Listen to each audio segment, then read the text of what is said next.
নমস্কার। প্রথমেই সবাইকে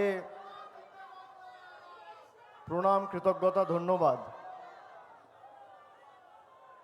আপনারা বসুন বসুন। আমাদের দলনেত্রী তার বক্তব্য রাখবেন।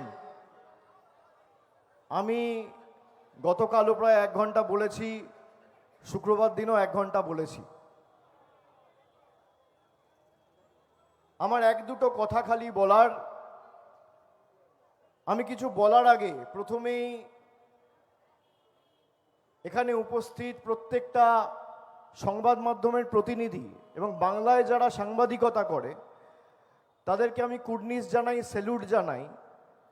তার কারণ তারা আজকে সৎসাহস দেখিয়ে বাংলার সাংবাদিকদের সাথে অন্য গদি মিডিয়ার যে তফাৎটা আছে তারা সেটা বুঝিয়ে দিয়েছে এবং জ্ঞানেশ কুমারকে তারা একাধিক কঠোর প্রশ্ন করেছে, যদিও একটার সদুত্তর জ্ঞানেশ কুমার দিতে পারেনি।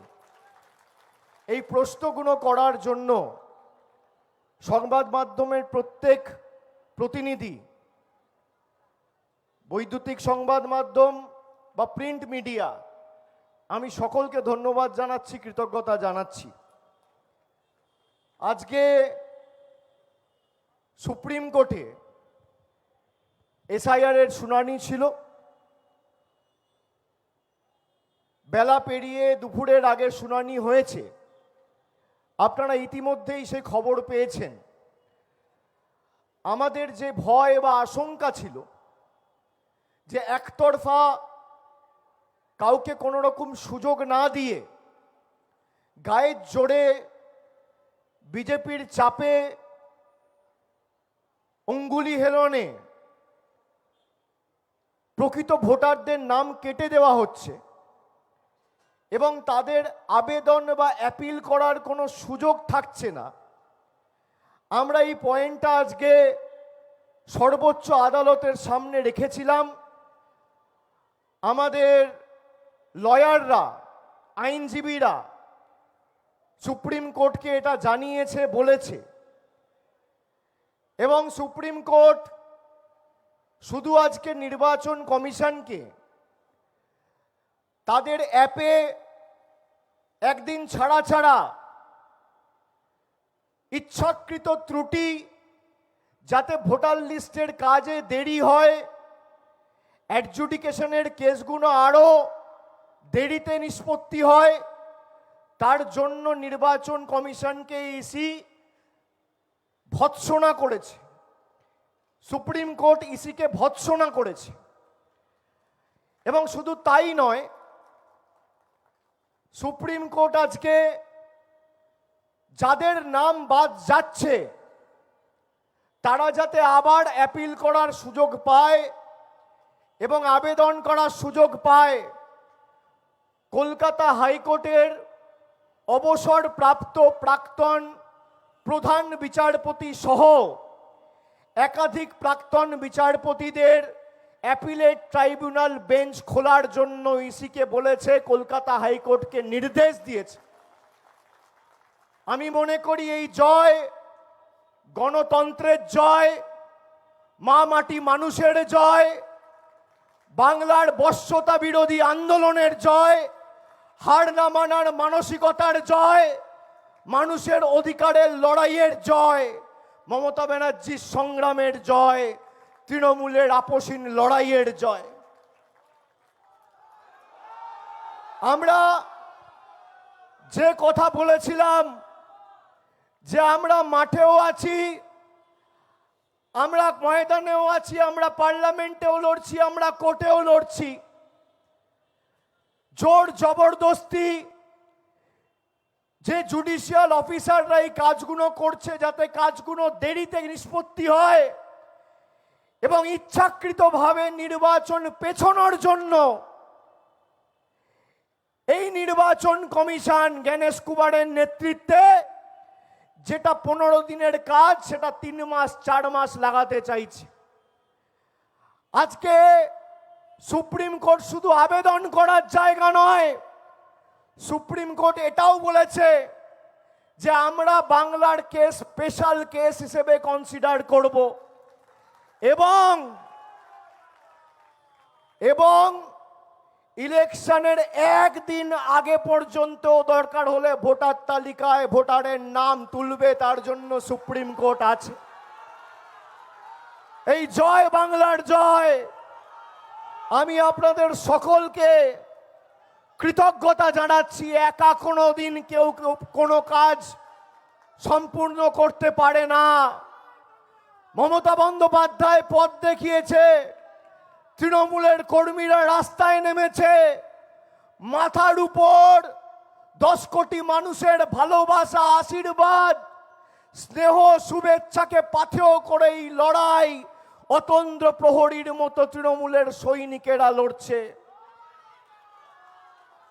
আমরা যে যে দাবিগুলো তুলেছিলাম প্রত্যেকটা দাবিকে সুপ্রিম কোর্ট মান্যতা দিয়েছে।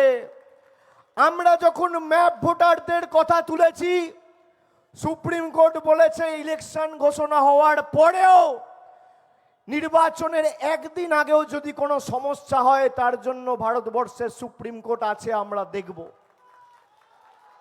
নির্বাচন কমিশনের উপর দেশের সর্বোচ্চ আদালতও ভরসা রাখেনি। সেই কারণে নির্বাচন কমিশনকে একতরফা সিদ্ধান্ত নেওয়ার স্বাধীনতা সুপ্রিম কোর্টও দেয়নি। গতবারের হিয়ারিংয়ে যেমন জুডিশিয়াল অফিসারদের নিযুক্ত করা হয়েছিল, স্বাধীনভাবে তাদের কাজ করতে দেয়নি বলে আজকে রীতিমতো কোর্টের ভৎসনার মুখে পড়েছে নির্বাচন কমিশন। এবং যারা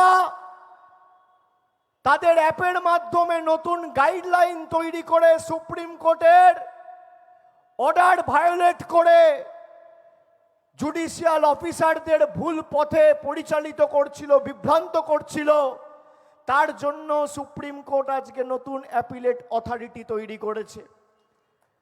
আমি সবাইকে, বাংলার প্রত্যেকটা মানুষকে আমার অন্তরের অন্তঃস্থল থেকে কৃতজ্ঞতা জানাচ্ছি। এই লড়াই আজকে শেষ নয়। লড়াই সেদিনকে শেষ হবে যেদিনকে প্রত্যেকটা মানুষ তার ভোটাধিকার পাবে। শুধু তাই নয়, তারপর ফর্ম 6 আছে। অবৈধভাবে যদি কারোর নাম কেটে দেওয়া হয় তার জন্য সে ফর্ম 6 ফিল আপ করবে। কোর্ট বলেছে পরবর্তীকালে দরকার হলে আবার কোর্টের দৃষ্টি আকর্ষণ করতে পারবেন।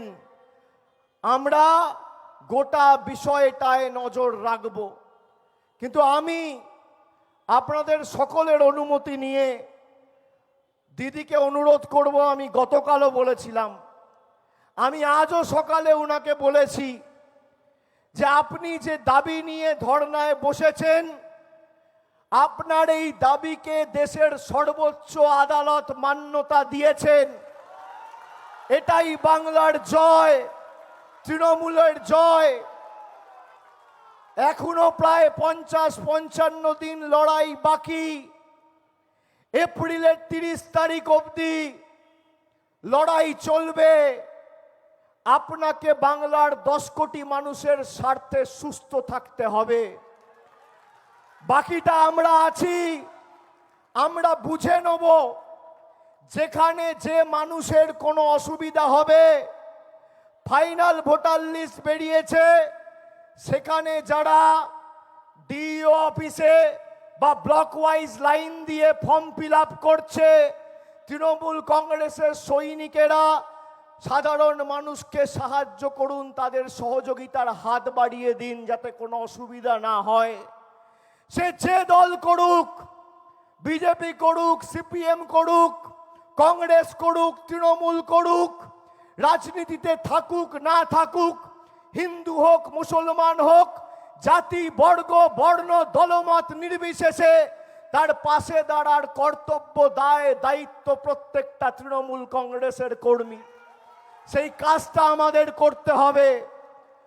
সেই কাজটা আমরা আগামী দিন প্রায় 2 মাস যতদিন নির্বাচন না হবে, আমরা যা বলেছিলাম আমাদের দাবিকেই সর্বোচ্চ আদালত মান্যতা দিয়েছে। আমি তাই